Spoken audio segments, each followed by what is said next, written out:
Hello and welcome to part 35 of my Hogwarts MOC series.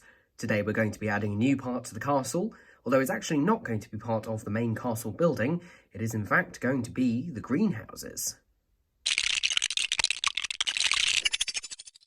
I teased my design for the greenhouse build quite a while ago on Instagram. That was just a rough mock-up using whatever pieces I had, and I finally got the correct pieces, both from my own collection and from some bricklink orders. In fact, the final order just arrived, so I'm going to be able to open that and put everything together. I'm also going to be using some pieces from the Hogwarts Moments Herbology set here. Not the brown pieces and such, but the actual plants and things that go inside. So we've obviously got these pumpkins and things here. I did a full review of that quite recently. So yeah, we're going to be adding those details inside and coming up with my design on the outside. Now, because of the size of my Hogwarts, I've basically gone with one greenhouse. That's all that's really going to be able to fit, but I'm going to try and get in as much detail as possible, and as with the rest of my Hogwarts, get that selective compression in and really get something that's going to fit with the feeling of the castle, if not every single intricate detail. So I'm going to get on and build that, and I will keep you updated on my progress. Here's the contents of that bricklink order. An awful lot of window pieces, both the 1x2x2 and 1x2x3, as well as a couple of door frames, all in white. I'm going for the white colour scheme overall. I know the Herbology set here went for the darker colours, which I think suited that particular Lego set, but they don't actually suit the aesthetic of the castle as it's portrayed in the films. So I'm going to use an awful lot of white pieces and also a huge amount of trans clear pieces too, and make up my own version of the greenhouse. So I'm gonna get started. Here's the first step completed, just making the general outline. So you can see the kind of relative size of this greenhouse. It's not very big, but it fits snugly alongside the long gallery. You can see I'm using the white bricks around the edge and then a series of 10 wide plates here. And then we'll have a door at either end, a series of windows down the side. I've chosen to cut the two ends off so they're flat. If you look at the actual model, and in fact if you look at some of the brilliant rendering work done by Hogwarts 4D, you should definitely check that out. The actual greenhouses have a sort of sloped roof which then slopes across each end. It's quite difficult to describe. We'll try and put a photo up. I decided that that was a little bit too complicated, especially in the space I had available, so I've gone for a simpler design, which again I hope brings the kind of idea across, even if it doesn't bring the actual details. If you are looking for a more detailed version, I would definitely check out Bricks Unbound's version. He did a wonderful design which includes all the different angles, and it's a really nice build. Obviously he's working in a much larger scale with a much more ambitious Hogwarts, so he's definitely got some more detail there. Right, let's start adding some windows.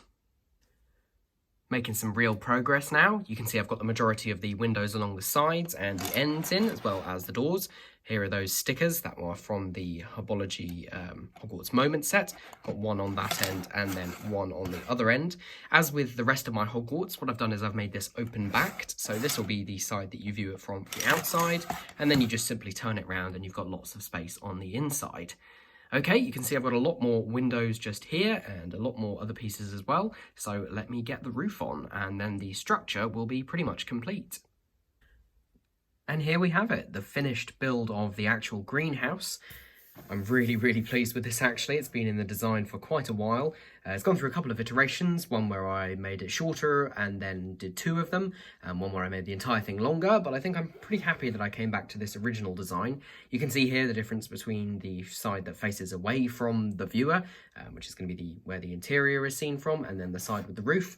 This roof is really simply done. It's just the same set of windows as I've got down here, the 1x2x3, but they're just on hinge bricks along the side, and then they're just grouped in threes there with some cheese wedges or cheese slopes along the top just to hold them together.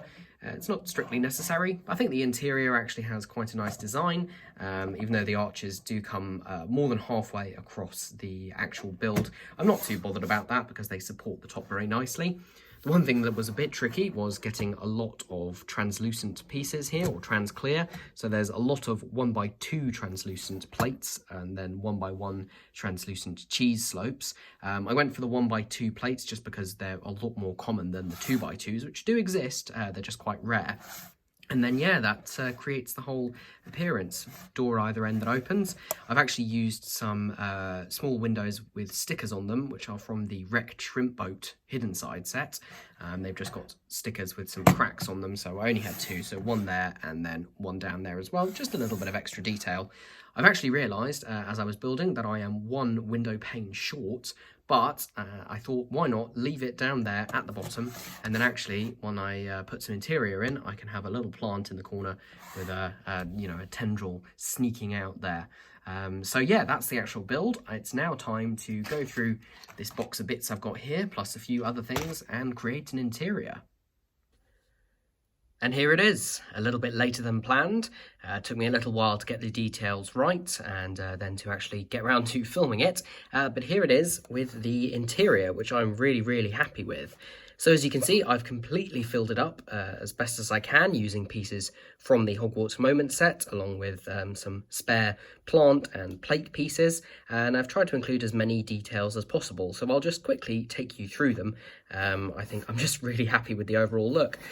So in a few places I've swapped out some bricks that I had originally put in for modified bricks with clips. So there's one here holding a broom on the end, and then two more above each of these arches, and then each one of these holds a small light. I did try and originally copy the design of the lights from the greenhouse, which are more kind of like big ornate lanterns, but partly I didn't have the pieces and partly I didn't have the space. So I've gone for these smaller lights, which I think look pretty nice. They're very simple builds and they are, you know, a little bit posable. I can put them all the way back so they're tucked under the middle bit of the roof, or stick them straight out, but I kind of like leaving them at a 45-degree angle there, just to give some pretend illumination. We'll start along the back. Hopefully you can see that. We've just got some benches that, or rather long tables that go all the way along the back. So there's actually 3 sections in each of these sets of windows. This is a detail taken directly from the greenhouses as seen originally in Chamber of Secrets. And I've just used some dark tan plates on the top and bottom with some modified reddish brown bricks. And then I've actually got some 1x1 round bricks, so cylinder bricks in medium nougat, sort of acting as plant pots that are supposed to be underneath the benches there. You can't really see them too well, you can see them better at this end just there. Yeah, just an extra little detail which I thought would fill up some space that was otherwise difficult to put stuff in.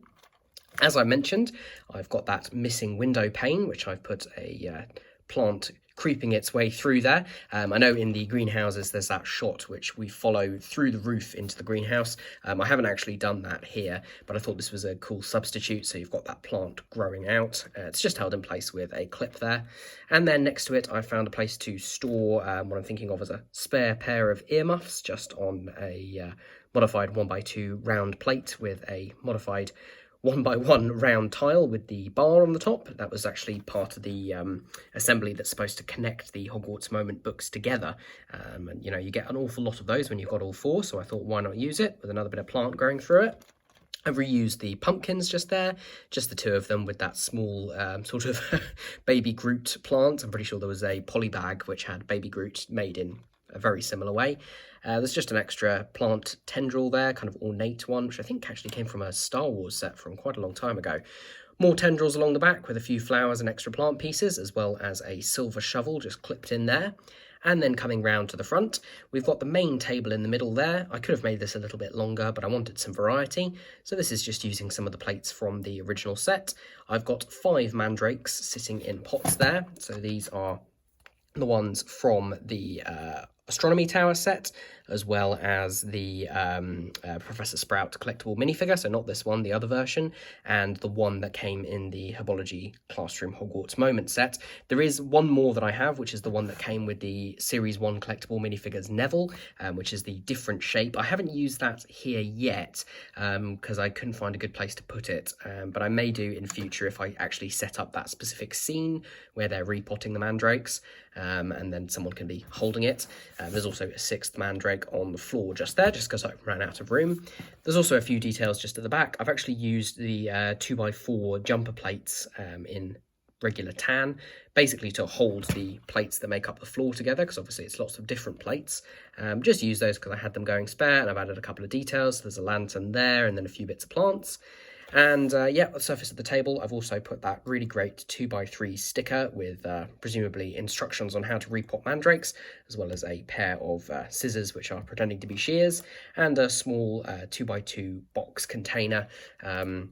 Not really supposed to be carrying anything specific, but there's something similar in the actual scene. There's also a small frog and some extra plant bits coming out from under the table.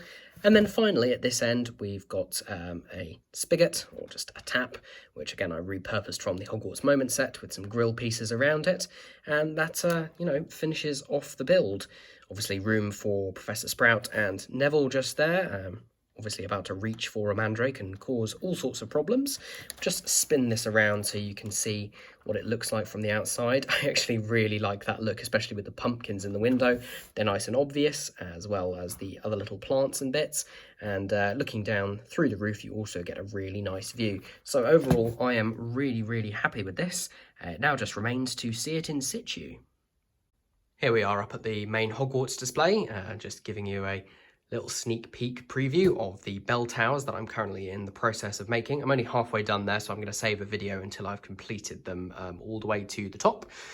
Here's the greenhouse. I've just used the same method as I've used before, where I've put it on stacks of bricks and plates. In this case, I've used modified plates, the 2x2 jumpers, just so it's easier to take that off. And that will just sit here, just nudge it up against the castle, and take a step back to see what that looks like. I'm really happy with that. Obviously, in terms of height, it's a little bit oversized. Really, this part of the long gallery should be about this height if we were going for an actual proper scale representation. But the only other option I would have had was to make it too small for minifigures, and I figured what's the point in that when I'm trying to make this all minifigure compatible.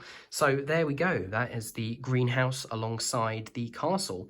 Obviously there's still a lot more work to do. The rock work is complete up to here, and then I actually need to work on it all the way down to the end. I'm actually planning, once I finish the bell towers, don't look at them, I'm actually going to add the sort of gatehouse area here, and then, you know, there's the little lawns, maybe add some little vegetable patches and stuff, the wall that comes around the exterior. Hopefully there's room for it before I get to the edge of the shelf. So yeah, there is the greenhouse in all its glory. Let's just try and take another step back so we can see Hogwarts as it stands so far. I'm really happy with this, and I will be doing another overview video once I have done the bell tower video, so that will be coming up at some point soon. Anyway, thank you for watching. Thanks for your patience if you're watching this when it's just come out. I will try and get the next updates out fairly soon. If you've enjoyed, then please subscribe to the channel. It really is appreciated. You can like the video or comment, and I will do my best to get back to you. And until next time, have a good one. Bye.